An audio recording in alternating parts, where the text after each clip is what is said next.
She was ready to give up. Isis, shalom, assalamu alaikum wa alaikum salam. She was ready to give up. As a Christian, again, this is a good example. And I'm going to attack this 100% because, you know what, I personally feel I have a pretty good grasp of what religion should be. And it's not even being, and it's nowhere near that at all, what it should be.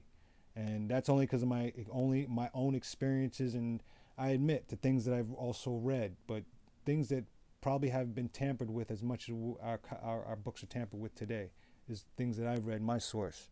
And again, maybe my source is as screwed up, but whichever.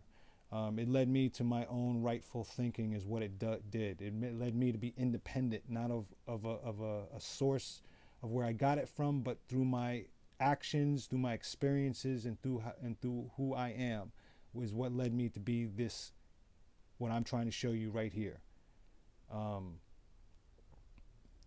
This just isn't fair. It's not fair. Ain't none of this fair. And I don't care how childish that word sounds to anybody. It's that simple. It's not fair. You can put big words into it, explain it another way, make it complicated, put philosophies behind it. It's all going to come to that feeling within. It's not fair. It's not right. It's immoral. And these actors, they don't care. They've clearly sold something, bigger paycheck. I don't care. No one can sell the soul. No one's got that kind of power. But you could believe you sold your soul. You could believe that. You're just coming back here to do it again, no matter what understanding you got, overstanding or understanding. But it's an act. And here, I'll finish playing that act for you. I hope you're enjoying this X-rated film.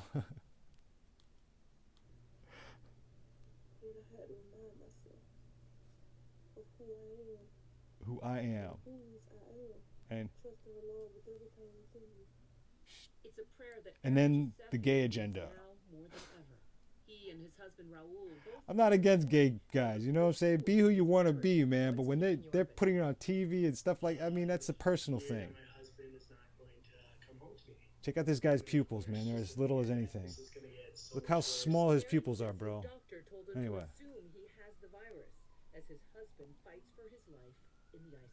And I'm not doubting this guy's fighting for his life. He probably does have something. He may have AIDS coupled with something else, maybe. That's no doubt. We know this agenda, this deal with. But look how watch this. Watch when he starts crying. Watch. I want you to pay attention to something. When this guy starts crying, it's the biggest fake crocodile cry you've ever seen. And he's not, this guy's not, he's not hurt. There's nothing going on. His husband's in the back room over there. See that door over there? If that's the door. Or he's back there. So, I mean, it is a big house. So, you know, they're painting a picture. And they're painting a good picture. Yeah. So just pay attention to how this guy cries. And you tell me it's real.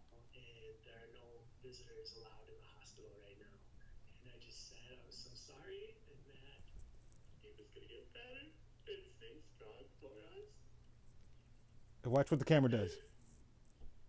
Oh. Zip. See that? Look at that. Look at what kind of editing is that? You saw that? Okay. Look at them pupils, boy. Look how small those pupils are. It would almost make me tell me that this is computer generated. A terrible twist in their otherwise idyllic love story. How did you two fall in love? Look, now we're talking about how they fell in love. We're just talking about a church member who got COVID in a church, and now we're talking about these men's relationship. And he's smiling away, isn't he? And moved to Denver, where they now live. To mark their second anniversary, they were looking forward to another hike. On Tuesday, the 24th, that was our second wedding anniversary. Their second wedding anniversary. He was moved to the ICU, Now, put on a ventilator. he's put on a ventilator. That's the biggest story here. Ventilators. Makes him more vulnerable to the virus, and yet it was And he's going to tell you what. physical shape. And now, at the end of this story, he's going to explain to you what the doctor said he had. They didn't say anything about coronavirus. He specifically says at the end of this, he had pneumonia in both lungs. Now, I'm not doubting it was a severe case or not. I'm not even doubting that this is not the case. I believe it is the case, if at all anything. But how many thousands of people actually get this a year without this being a so-called pandemic? I'm asking a question. So, here, I'm going to play it for you, and you tell me what the man says, and you tell me I'm making too much out of this. Not a smoker nor asthmatic whose illness took a terrible turn. Fever. What were the? How did the symptoms? He's not above the law of nature. No one is. Fever was really high. It was always like 101 to 103. So by the third day, I was like, honey, I've got to take you to the emergency room. They isolated us in a room. They took a chest x-ray, and then they started monitoring his blood oxygen levels. And then the x-ray showed that he had pneumonia in both of his lungs. Clip. And then it goes to the next story. See, she's wearing red. See that? See that? See that?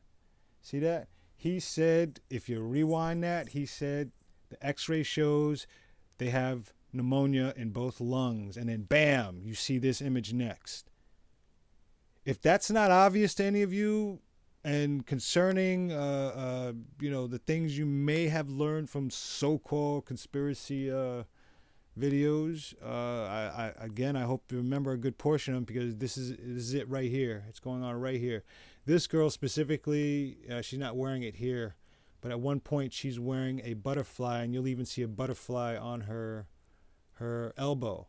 That is it's ironically one of the most famous Illuminati signs. And I hate saying Illuminati. I hate saying that stereotypical crap. I hate saying it, but I got to say it. And it's truth. Long before I learned this knowledge, I was already seeing the pattern. And again, right after he said pneumonia, he didn't say COVID. They didn't say, they said it was pneumonia. In both chests, the film went right to this, red. And this woman on a rooftop overlooking some beautiful place in Italy, I think. Yeah, that looks like Italy. Or it could be Rome. It might as well be. But check this out. Active college junior. I wake up with feeling so warm. I decided to take my temperature. It's 100. St. Mary's College. See, she's from college, right? That means she's in a sorority. That's what that means. And see, she's wearing the butterfly. See that? I'm not making anything than what it is. Spain. Okay, I guess that's Spain. Yeah, it looks like, man, you can't tell. See the butterfly again? Saw it on her. I missed it. Look at these guys in a line. We're tripling overnight. I called my mom and I said, I think it's best if I try and get home a day early, just in case. Yeah, come home and spread it to your family. Right, that's what you do. But watch this. I'm going to show you something incredible.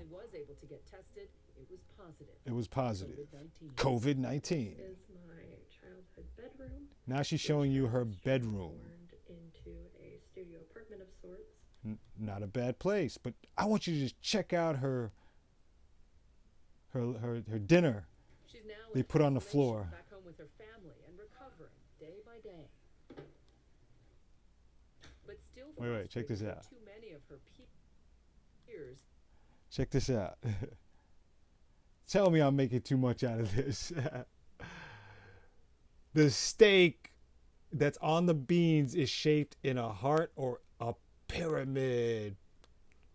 You tell me I'm making... And she's got a cup of grapes. If you understand the significance. Got the water, that's good. Got the fork.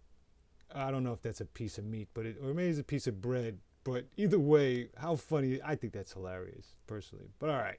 Maybe I'm making too much out of it. Even that almost looks like a face. Look at that. Tell me I'm making too... Where's my stick? Check that out. You tell me there's not two eyes right here. Two eyes right here, a big old nose.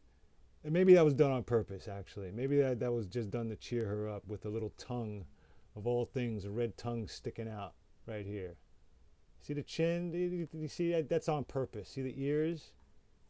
All right, so I'll give it the benefit of the doubt. They did this to cheer her up. How about that? All right? They did all this to cheer her up. Right? See the tongue? That's purposely done. See the ears? Dark side here? That's purposely done. But all right, I'm making too much out of it. Yeah, I'm going to let it play a little bit longer. I think it's almost finished. I'm not going to do that no more. I'm going to show you, then after this, I'm going to show you a doctor talking about how viruses really work. Still not be taking this seriously. No, we're not going to take it seriously. Me personally to be laying I'm there, not. Gasping for air. She's laughing about gasping for air. Breaks and partying on the beaches. I don't think that they realize that the impact that has. We may be seeing more And this guy, in the United States in part because I read about this when I was in Germany.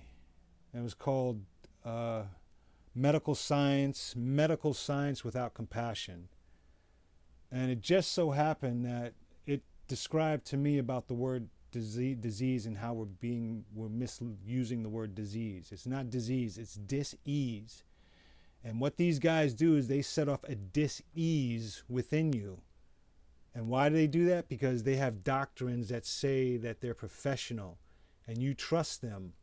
And you trust them so wholeheartedly that they're going to tell you the truth about your health, right?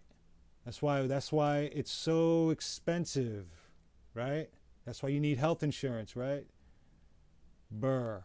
I wouldn't be surprised if that word, the name goes deeper. And if I find that it goes deeper, I'll share it with you. I don't trust doctors, and I never will. I'll trust maybe a holistic doctor more than anything, and even then I still got to question, is it about money?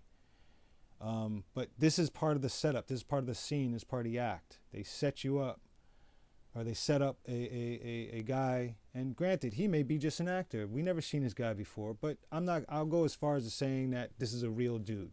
Either way, you trust what he says when you're sitting at his desk and he's telling you, Mr. Such and Such, Mr. Such and Such, you have got AIDS, you have got this, you have got that, you have got all this stuff because I was taught through my secret society, sorority, that part of the college that I went to taught me this, is what he's really saying. And if any of you have any quarrels with me saying that people who are in a sorority have a lot to be we should look carefully at those people. People who belong to sororities, Phi, Sigma, all that crap, part of colleges and all that. Yeah, those are the ones you should be aware of. Be very aware of. I always ask people these days if they went to college, and if they never know where I'm getting at. I just want to know what I'm dealing with. So I always get, swiftly. I was able to get to the point where I want to ask them, "Are you part of a sorority?" I do it really naively, kind of thing. That's how I get around. That's how I learn, and they almost always divulge that. Yeah, they're always proud to say, yeah, they was in a college or not in a college, or in a sorority or not in a sorority. Many of I've learned are in sororities, and when I look at their practices,